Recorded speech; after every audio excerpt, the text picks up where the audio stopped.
The Steve Lobby Agency presents the Christian Publishing Show, a podcast for writers who want to advance Christ's kingdom using the written word. Here's your host, Thomas Umstattd Jr.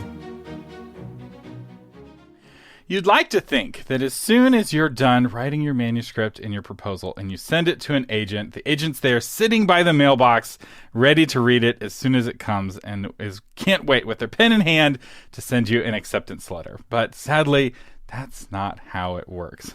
If only, right? When agents and acquisitions editors get unsolicited proposals, they throw them into a stack in the corner of the office. And back in the day, this was an actual physical pile of books. And once the pile of books was as tall as an intern, that somebody would sit down with the stack and read through it. They'd brew a pot of coffee, and in a few hours, they would go through hundreds of proposals and manuscripts. And usually, every single one of those manuscripts would get rejected. But sometimes a proposal jumps out and grabs the agent's interest, or grabs the intern's interest, who then takes it to the agent, who then takes it on through the publication process. So, how can that lucky proposal be for your book?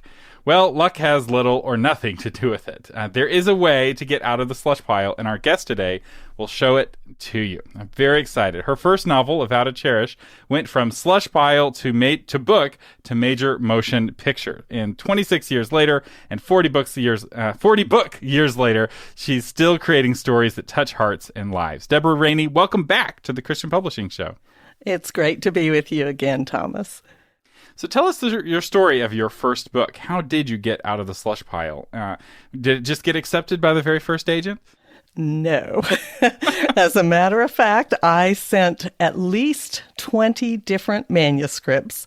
And this was back in the day when you had to print the manuscript out and send it physically to the publisher.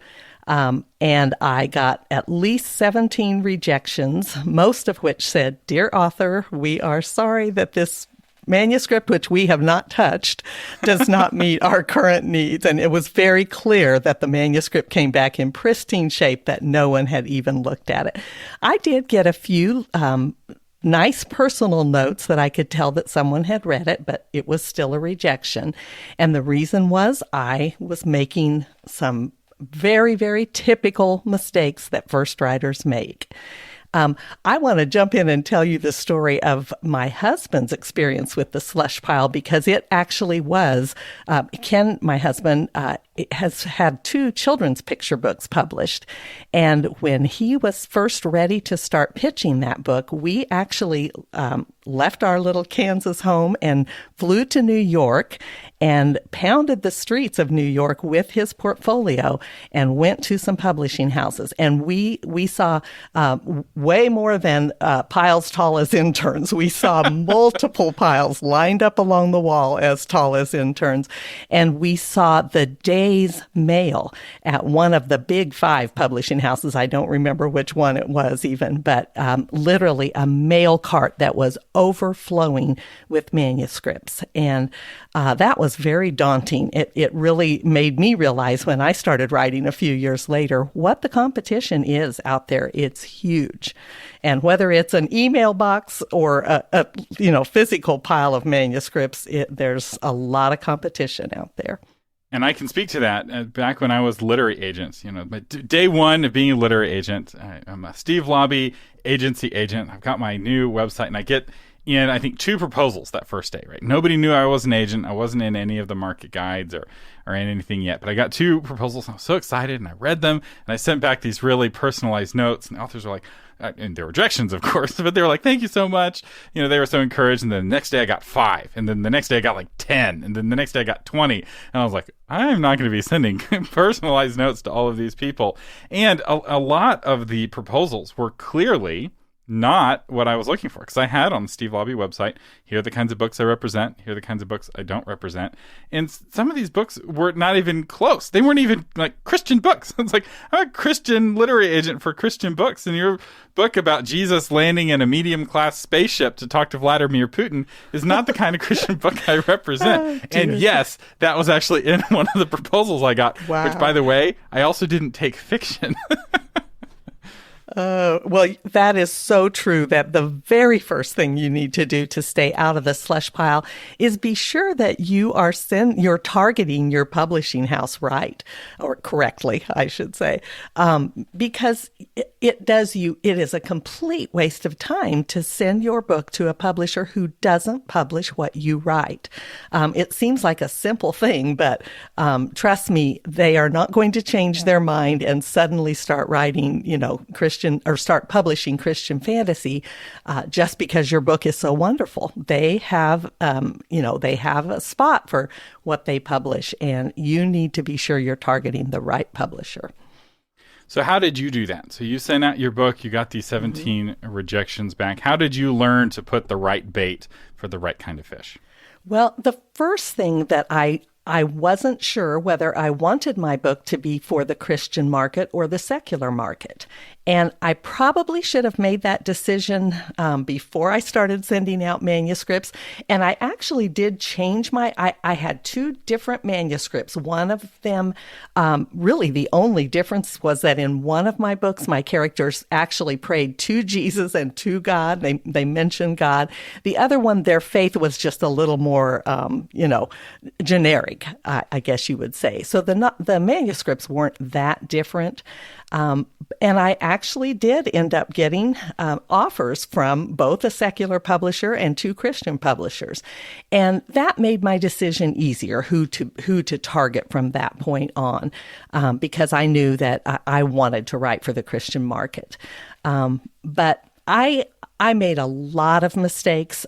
It's but for the grace of God that I actually did get published, because I made so many writing mistakes, let alone pitching mistakes. Yeah, so walk us through some of those mistakes. Save us from your pain. Well, first of all, I thought my book was so absolutely wonderful that the publishers would want the entire manuscript. They would be mad that I had only sent the required 3 chapters, and so I sent the entire manuscript. Now, I think because of email, things have changed a little bit, and publishers are okay with getting the full manuscript now. But at that time, I broke so many rules because I thought I was so exceptional, and I was not. I was just one of millions of people trying to get their book published. And I will say, having worked with authors, they all think that they're the exception. Like, thinking that you're a normal author is the actual exceptional way to think, right? And it's especially true in Christian publishing, where a lot of authors are writing because they feel like they're called to write, and which is, very likely God may have called you to write, but just because God called you to write doesn't mean the rules suddenly change and that the path correct. Gets easier. He may have called you to write just because he wanted you to go through a hard season to show his faithfulness in that hard season, right? God has a bit enigmatic as to his motives, right? We often don't know why he's doing what he's doing or why he's calling us to do the things that he's calling us to do. But I do know that, if he calls you to move into a land with giants in the land, he's going to actually require you to fight those giants yourself, right? He's going to give you the strength, but you've got to fight the giants. And so don't feel like, because I'm called, it's going to be an easy path. It's like, go read the Bible. That's not how it works. That's right. And don't think that just because your first novel was an easy, as stories go, I had a fairly easy time. I wrote my first novel in 5 months. I started sending it out. Within less than a year, I had 3 offers for that manuscript, and 2 years from the date that I started writing, my book was in bookstores. That's not a normal story. And that's not how the rest of my publishing career has gone either. So, but I have heard agents and publishers say that they've had authors tell them that God told me that you should publish my book. And that is not a good technique for getting your first book published. I do think that the fact that some writers, or it's probably the writers who do think they are special, who have a tough enough skin and have the stick-to-itiveness that it takes to go ahead and keep getting published. So that's not necessarily a bad trait for a writer to have, to think that your book is special, because if it's not special, why would anybody want to publish it? But that might be a card you want to hold close to your chest until the publisher has said that it's a special manuscript. Also, don't use it in dating. Going up to a stranger and saying, God has called you to marry me. Bad call. That's not how you do it. Unless the other person can say, yep, he's called me as well. That's right. That's right. That's the test. It is. And if God's calling somebody else to publish you, you don't need to tell them, right? Because God will tell them. That's right. And your manuscript will speak for itself. It's true. And there are instances of agents or publishers who really felt called to publish a book, right? They really had a good feeling about it, and so they published it. But I have never heard a single story of that where it came from the author, like where the author gave the publisher a good feeling, right? That's got to come from God, or it's got to come from the publisher themselves. It's not going to come from you. Exactly. So what were some of the other mistakes that you made with those early manuscripts? Well, probably the rest of the mistakes that I made had to do with the manuscript not being ready. I was a brand new writer. I had not read one book on the craft of writing. I had been told in high school and college that I had a gift for writing, and I think that I do, but that doesn't mean, you could have a gift for being a surgeon, but that doesn't mean you're going to perform brain surgery the first day, of college or of med school, whatever. So I had to learn very quickly, and I am so grateful that the Lord led my manuscript to an editor who was so patient with me and who taught me everything I know about writing and just about the conventions of writing. There were, at that time especially, there were certain expectations of what Christian novels would contain and would not contain. And so I needed to know those things. I think writers today, for the most part, are much more savvy. They know that they need to go to a writer's conference, or they need to read books on the craft of writing. They need to listen to podcasts and all of those things. And that's extremely helpful. That's one of the reasons that I love doing interviews like this, and I love teaching at conferences, because those are the things I did not have when I started writing my first novel. And it's easier now, right? Like if you listen to Christian Publishing Show, it's basically a writer's conference session every week, right? The people that come on the show as guests are top writers conference speakers, people like Deborah Raney, right? Like you teach on getting out of the slush pile at a writers conference, or you can, listen to your interviews on podcasts like this one, and you can learn that without going to the writers conference.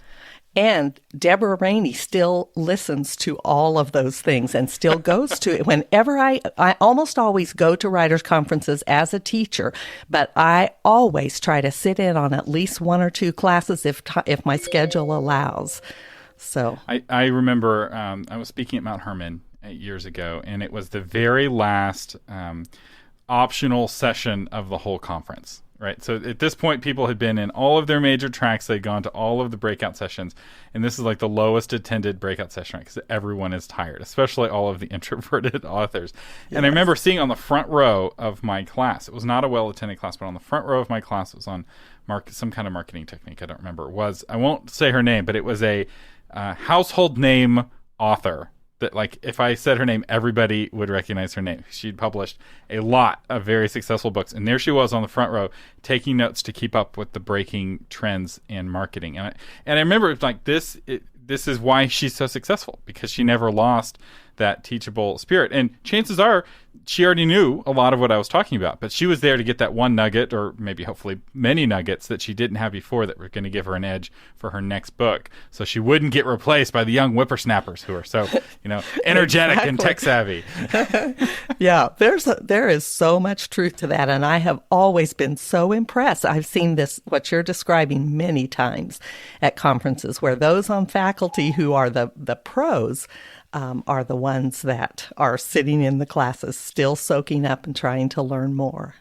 Yeah, so walk us through some of those writing conventions that you had to learn the hard way. What are Christian editors expecting to see in Christian manuscripts? And I will say I do a lot of, along with teaching at conferences, I critique a ton of manuscripts every year. And it's so interesting to me that I see the same 5 or 6 mistakes made over and over again. And fortunately, almost all of them are really easy fixes. It doesn't take much to take your manuscript from run-of-the-mill, and every intern is going to recognize these problems and toss your manuscript on that slush pile. But if you know them and can fix them before you send your manuscript out, it will make all the difference in the world. Probably the first one, and it's a tiny thing, and there's a lot of different thoughts about this, but to me, it is a huge mark of an amateur writer, and that is overusing adverbs and adjectives. Preach! Preach! Can I get a witness? Yes, you can. And it's funny because I don't ever want to take a tool out of a writer's arsenal, and adverbs and adjectives are tools that a writer might need. And there are times to use them, but most writers overuse them or abuse them, I would say. And usually what a preponderance of adverbs and adjectives is an indication that you are not taking the time to find strong verbs. Why use 2 words? She ran quickly when raced will do, and raced says it so much better. As C.S. Lewis once said, use the right word, not its second cousin. Yeah, oh, that's a great quote. Yes. And I feel like it's a good exercise. I remember I was going through some writing training, and we had to write without using a single adverb or adjective. We had to just learn how to do the correct nouns and verbs. It's a really good exercise. And you'll find really good authors. They'll use maybe 1 or 2 adverbs or adjectives in a whole book. I remember I was reading a Dresden Files book by Jim Butcher, right? These are all fantastic successes. Have sold millions of copies. Everyone's a New York Times bestseller. He does not use adverbs and adjectives, hardly ever. But at one point early in one of his books, he talks about how this man was unwholesomely beautiful. And that man was a vampire. And that was just a delicious use. There's no word for vampiric beauty, right? But unwholesomely beautiful really captured the seductive nature of this man. And when you are reserved with your adverbs, right? When you're like, I've got 5 adverbs I'm going to allow in these 100,000 words, you can be really strategic with making them work. So I totally agree. You don't have to go full Stephen King and not use them at all. But even Stephen King, in his example, he used 1 adverb. So there are times when adverbs can be used, but they are like a really powerful seasoning. And what a lot of authors, they're like salt, right? And what a lot of authors do is they just dump salt on the dish and it becomes completely unpalatable, where you just taste it. They become like the cookies my sister once made, where she got the salt and sugar mixed up. Oh, no. Completely unedible. Yes. Yeah. And again, to me, the biggest thing is that it makes your writing sound amateurish. And one of the things that I do, this is a good test for a lot of mistakes writers make, but read your manuscript aloud. If you have a whole bunch of ly words in there, you'll start to literally feel it with your mouth. And so that's one of the things that I do. I always go through and do a search for ly, and that helps me find a lot of adjectives and adverbs. For a long time, I kept a list beside my computer that had strong verbs for words that I use very commonly, like looked and walked and ran and smiled and, those kinds of words. So that I could, instead of, resorting to the easy way out, really, which is what using adverbs and adjectives often is. And I'll tell you another trick that helped me to get rid of a lot of them. I found that I was using them in speaker attributions to show how my character said something. Well, first, another trick that I learned early on in writing was to get rid of as many speaker attributions as I possibly could. And that eliminated them in the first place. If you are writing carefully in such a way that your dialogue itself tells the reader how it's being said, you don't need those speaker attributions. Now, I just finished a sister series where there were 3 she's in almost every scene, and I had to use speaker attributions. It was just almost impossible to eliminate all of them. But that is, I search for he said, and he said also captures she said, and if I can get rid of it or replace it with a beat or a tag, I do that, an action. Yeah, Jerry Jenkins once wrote an entire novel without a single speaker attribution, just as an exercise to help him improve his craft. And this is after he'd sold $1 billion worth of books. So he was continuing to push himself to get better. And for me, it's be verbs, was, is, are, am. And you can't write a book without be verb. I mean, I'm sure you could. But what I did was I would turn on track changes, and then I would replace every was with was. And so all it would do is trigger a million track changes. It's like, this word has been replaced. And then I go through and review the manuscript and make every was give a reason for its existence. Oh, it had to give good. a reason for the hope that lied within it. And if it didn't give a good reason, if I could find a more interesting verb, which was often, I would replace it. And it just made each sentence a little bit stronger. And this kind of sentence strengthening, whether it's reducing be verbs or reducing adverbs and adjectives, trained eyes, which is the kind of people reading through a slush pile, see it immediately. Well, you may not notice adverbs and adjectives. I guarantee you agents do, editors do. And they know, wow, if this is sprinkled all over in this first page, it's going to be sprinkled throughout the whole book. And this is how they're able to go through hundreds of manuscripts in an hour, because they're often looking at just a few sentences to know, can you put a good sentence together? Do you know how to subtract the bad words from a sentence so that only the words that remain are the ones that are singing in harmony with each other? Absolutely. And I have had writers argue with me that readers don't know these rules. They won't know the difference. And that might be true. But if your goal is to publish traditionally, you have to get through some gatekeepers first, agents and editors and proofreaders and all of that. You won't find that publisher if you're making those kind of mistakes. Well, and while readers don't know the rules, they do know what they find interesting and don't find interesting. Yes. And they won't know, oh, this book is so interesting because it's following this rule. Like, for instance, a rule in children's books I just learned listening to a podcast was ending each page on a cliffhanger. I didn't know this rule, but now as I'm reading, my dozen children's books every day that I seem to be reading right now, I'm noticing that the books that my daughter is drawn to are the books that have a cliffhanger at the end, right? So the one she's reading right now is It's Not Easy Being a Bunny, right? The PJ Funny Bunny didn't want to be a bear. He wanted to be a ... And you had to turn the page to find out what the next animal was. And that creation of tension release, which is one of the rules of writing. It's a more advanced rule, but it's why my daughter likes the book. And so she couldn't articulate, it's like, I think this book uses good use of tension and release. No, she doesn't know any of that, but she does know what she likes.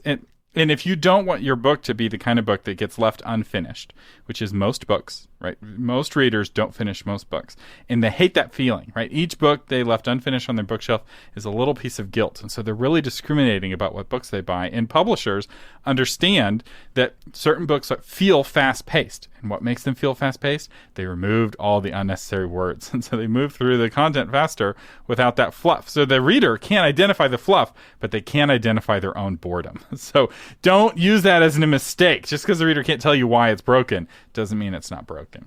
That's true. And that is so interesting what you say about that little bit of guilt for not finishing a book. I had that guilt so badly that until I turned 50, I did not put a book down. I would read every word even if I was hating the book, the only thing that would make me put a book down is if it just went too sleazy, if it just, became so that as a Christian, I couldn't in good conscience read it. But I read so many books that I wasn't enjoying, and what books did I not get to read? So when I turned 50, I decided life is too short, and now I will give a book 50 pages.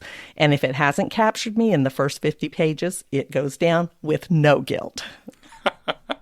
Yeah, you were talking about showing and telling. There was a book I started reading, actually listening to. It was an audiobook, and it was telling in every sentence. And I was like, this isn't a novel. This is an expanded outline. It's like it was an independently published book. And it's like, this author published this book too soon. And if they would have saved and done a rewrite where they changed each scene from a telling scene to a showing scene, suddenly the book would have been interesting. But as it was, I don't measure in pages, I measure in minutes. And I think I made about 20 minutes in. And when I realized that wasn't just because of the preface, that was how every chapter is going to be. I'm like, I noped out of there. And with Audible, you can actually get your credit back. You can spend it on a different, more interesting book. They have a satisfaction guarantee. So we talked about abusing adverbs and adjectives, and what are some other mistakes that people make? Well, show, don't tell was a huge one for me. And in fact, there were two mistakes that I was making in my manuscript. And Bethany House, my publisher, said, we will publish your book if you will fix these two mistakes. And telling instead of showing was one of them. And I did some showing, but not nearly enough. And we talked about some of this when we spoke before about writing cinematically. But I have learned that if the reader cannot picture your scene on a stage or on a movie screen, you are probably telling instead of showing. And if a writer is having trouble making their word count, if they've contracted for a book that is supposed to be 80,000 words long and they've told it in 60, it's probably because they are telling instead of showing. So that's a big one. And again, that's a little bit bigger rewrite than some of these mistakes are. That's a little bit harder to fix, but it is something that I see over and over. And it's one of the reasons why I recommend writing short stories, because you can get feedback and find out that you're showing instead of telling, and really understand what that means. Because if you don't know what that means, because that's a term we publishing types and we writer types throw out a lot. If you don't know what that is, listen to the episode that we did together on writing cinematically, and then also listen to my episode with Tim Shoemaker on Show Don't Tell, and I'll have links to both of those episodes in the show notes. But if you're finding out that you're showing instead of telling in a short story, and you write 5,000 words, and you're like, oh, then you rewrite the 5,000 words to not do that, you now have just fixed a major flaw in your writing really quickly. Whereas if you had to write a whole novel to get that feedback, you just wasted 6 months of your time, because you're now going to have to go back and rewrite every sentence to be a showing sentence rather than a telling sentence. And that 5,000 word story will probably be closer to 7,000 or 10,000 words when you're doing what you're supposed to do and showing instead of telling. It's really hard to do it in a few words. So. And now it's Novella Link that you can give away, exchange for people's email addresses to build your marketing, and it all works together. Yeah, they'll be happy. They'll be thrilled for those extra words. That's awesome. So what are some other mistakes that people make? The other big thing that my publisher asked me to change before they would publish my book is point of view. I was head hopping. And if you've been to a writer's conference, you've surely heard what head hopping is. And a lot of writers, even though they know what head hopping is, they think that they are writing omniscient point of view. But what I find is most people who think they are writing omniscient aren't really writing omniscient. They are just being lazy is what it amounts to. And they think that the reader needs to be able to get into multiple characters' heads in order to get the full story. But the truth is, your writing will be so much better if you keep every scene in your book, make it belong to one character. And that means when you write that scene, you can only tell or show, I should say, what that character sees, what that character knows, what that character feels. And the reader should be able to know whose head you're in after the first sentence. You might be able to start the chapter or the scene with a couple lines of dialogue, but immediately after that, give us something to see so that the story is on screen or on stage, and then let us know by a feeling or a vision or whatever that character is doing or however he's acting, so that we know that's whose head we are in for this scene.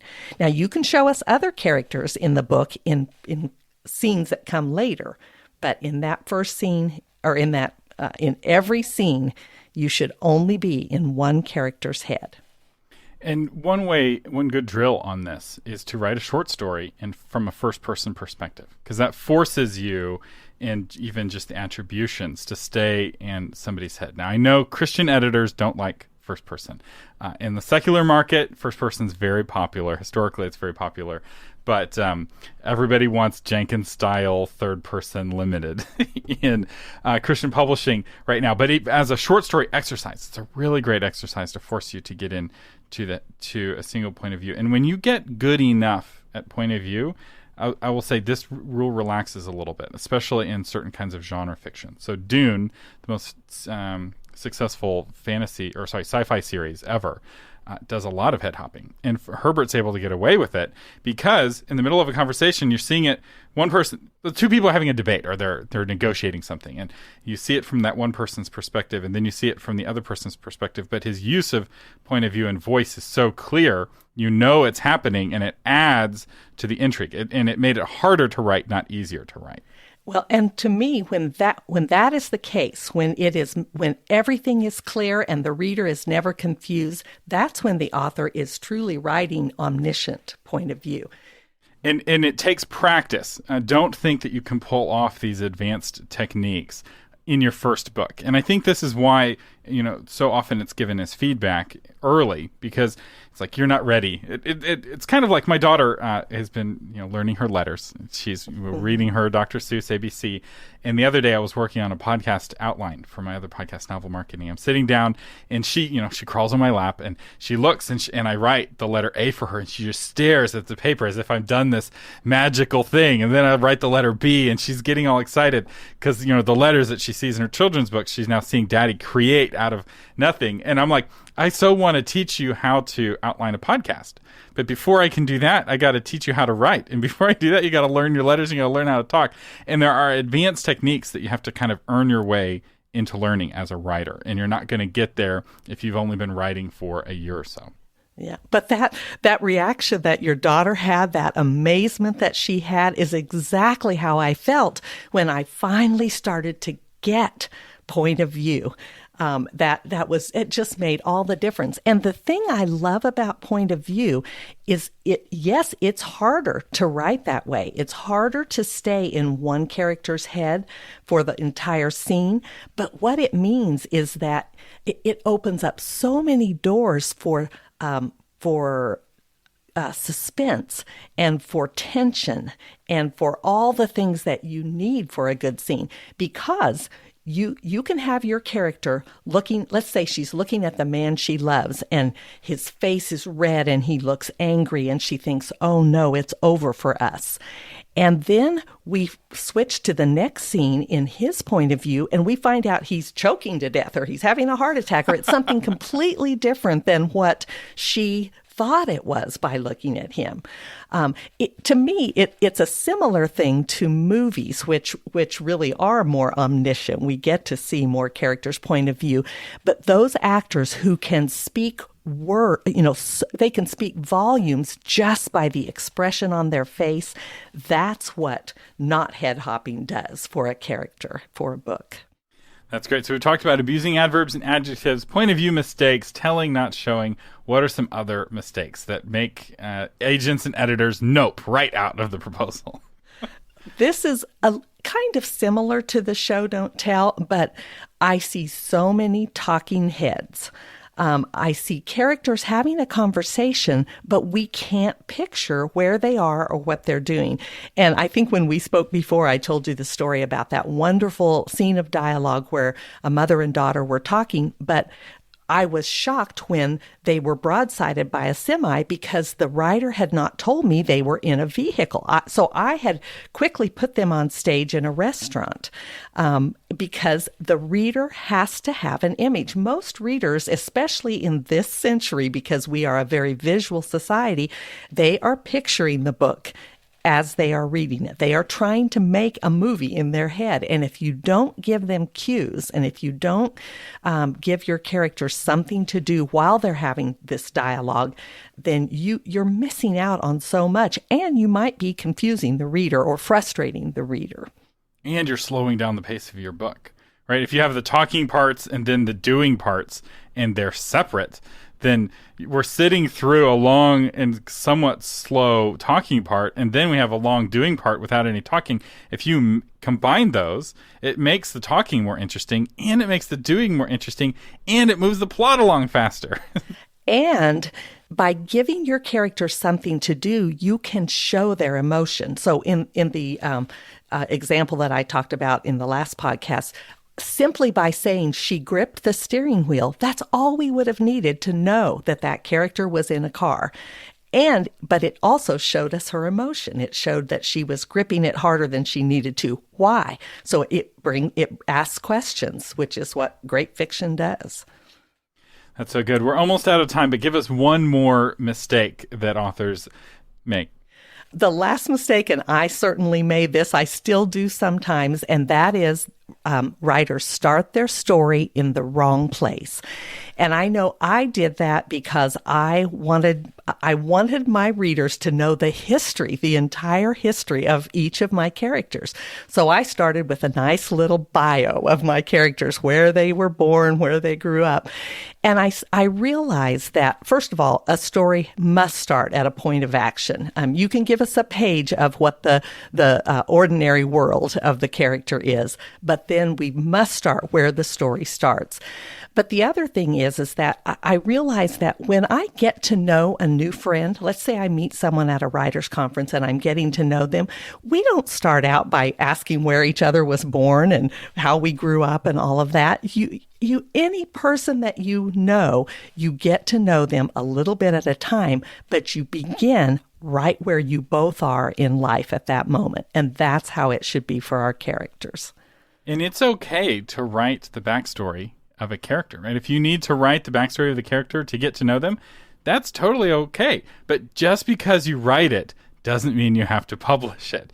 And this is another area where short story writing can actually be really helpful, because you can write a short story that explores a location or a character that you don't intend to put in the book, but you're still practicing your writing skills. You're fleshing out this character. My brother's writing an epic fantasy series, and it takes place in the aftermath of this big war.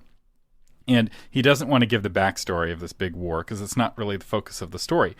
But he is writing a series of short stories that take place in different parts of the war from different perspectives on different sides of the war. So because he's using it to practice writing point of view, right? He wants you to be able to relate to the various reasons for the various factions of this war to fight. And he's also, they're visiting different towns, and you're meeting some characters that will eventually be in his book, and it's allowing him to practice his writing and build his, consistency of his characters without having to start his actual story with a whole bunch of backstory. And if you're curious, like, I would like to learn about the Gem War, well, you sign up for his email list and you'll get one of those short stories. Yes, that's just what I was going to say. I'm seeing more and more authors using that kind of writing that didn't make it into their book as extra material, extra little treats for their diehard fans, and that is great. So often I had my editor say, at the top of chapter 2, it would say, Deb, this is where your book starts. And they were right. And usually there were maybe only 2 important nuggets in chapter 1 that I needed to pull and fit somewhere else in the other story. But the rest of it was really just me getting to know my own characters. And the reader didn't need that. Are you a seat of the pants writer? Yes, I am. And that's part of the problem. Okay, that's a classic sign. Yeah, often for seat of the pants writers, they kind of have to get revved up a little bit. They kind of need to get to a running start, and that's totally fine. In fact, chapter 2, if you cut chapter 1, will probably start stronger, having gotten to that running start. Right? If you have a bunch of people on a running block, right, and one person gets to start ahead of time, and he hits the line at a run while everyone else is starting at dead stop, the guy with a running start has an advantage. Yes, and it's much more interesting to watch him. Mm-hmm. Yeah. And ultimately, everyone wants to create that, right? You want to start your book with a bang because you got to hook the reader in. Because while people may guilt themselves into finishing your book if they buy it, they have no problems putting the book back in the shelf in the bookstore, right? Yes, if you don't grab them right. in those first few pages in the bookstore while they're doing their initial read, or in the sample chapter on their Kindle, they're going to put it back and they're not going to feel bad about that at all. And so you really have to start with a bang. And it doesn't have to be a dead body falling on the floor, right? The bang is dependent on your genre, but it's got to be something. Yes, exactly. So, Deb, where can people find out more about you? Well, on my website, deborahraney.com. And I have a Facebook group for readers. I love Instagram. I'm on Twitter. That's not necessarily my favorite, but you'll find me there at author Deb Raney, just Deb in that case. And do you offer manuscript critique services? Is that something that somebody could hire? You said you did a bunch of that. I'm curious if that's something you still offer. Well, I do it almost exclusively at conferences. Just because I've already slated that time out, I have time to do that at conferences, but my deadlines, and I also do some editing, not critiquing, and that pretty much keeps me from doing just the kind of critiques that I do at conferences, sadly. Gotcha. No worries. Any final tips or advice?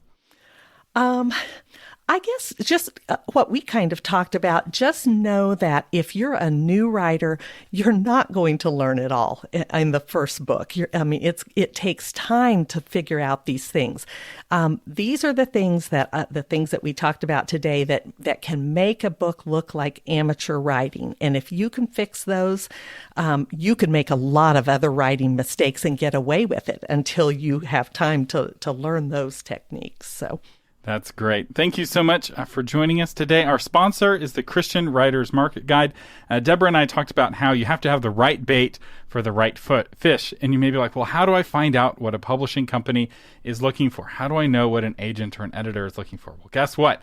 They will tell you, and the answers are in the Christian Writers Market Guide. It has every major publisher, it has every major agent, and information from them about what they're looking for, and it has their contact information. So if you want to be able to have the best chance through the Slush Pile, the Christian Writers Market Guide is the place to start. You can get it in print edition, or what I recommend, the online edition, which always has the most up-to-date information. Thank you so much for listening to the Christian Publishing Show.